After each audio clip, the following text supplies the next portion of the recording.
Премиерот Зоран Заев на првата официјална посета во Брисел денеска ќе има средби со претседателот на Европскиот совет Доналд Туск, со високата представничка за заедничка надворешна и безбедносна политика на Европската унија Федерика Могерини и со комесарот за проширување Јоханес Хан и со генералниот секретар на НАТО Јенс Столтенберг.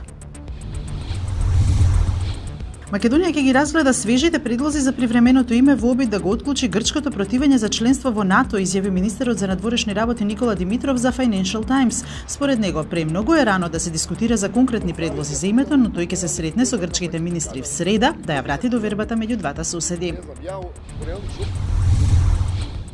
Поранешниот премиер на Косово Рамуш Харадинај прогласи победа на предвремените парламентарни избори на Косово. Според излезните анкети, коалицијата предводена од Харадинај освоила 40% од гласовите. На второто место со 30% од гласовите е движењето Самоопределување, а коалицијата под водство на Демократската лига на Косово освоила 27% од гласовите.